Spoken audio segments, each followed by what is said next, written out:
Hey gang, I'm just coming at you with another quick tip on how to make your own epoxy mold. I used this mold in my coffee table build, but again, in the interest of time, I decided to break this clip off. That way, if you're only interested in making an epoxy mold, you don't have to watch the whole video. But if you do want to see how that project turns out, it's linked below. Hope you enjoy this video, and I hope you learned something from it. Thanks for watching. First thing you're going to want to do is get yourself some melamine.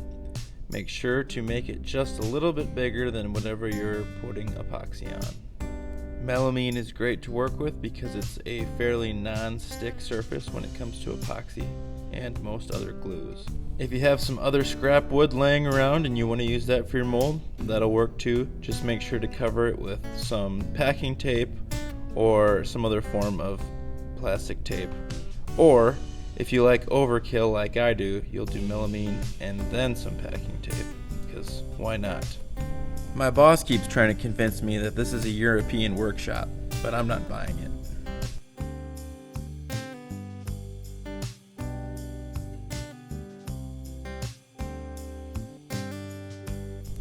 Once I have everything all taped up, I use some cheapo caulk to put the sides on. This serves two purposes. It provides a modest amount of adhesion for the sides, and it seals it up so we don't have any epoxy leaks. Additionally, it makes disassembling the mold much easier than if you had used something like a construction adhesive. Plus, I'm going to hold everything in place with screws anyway.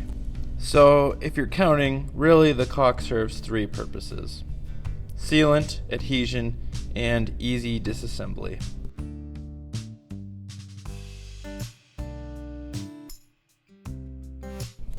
Once I have everything assembled, I'm going to use the same caulk to seal up the interior and exterior joints of my mold. We really don't want epoxy leaks. At least if my mold leaks, I have a melamine workbench, so it won't stick to my work surface.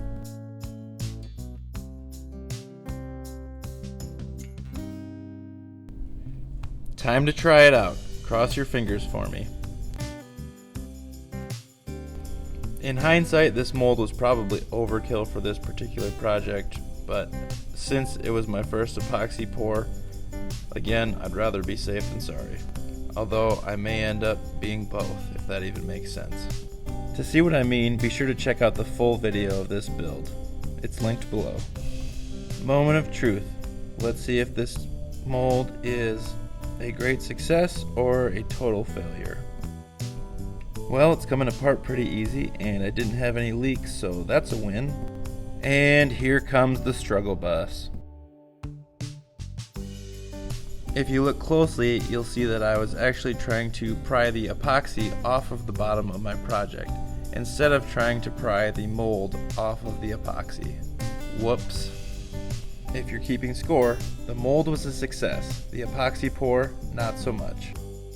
If you want to witness more of the struggles that I had with this project, check out the link in the description. Thanks for watching, and don't forget to like, subscribe, and share.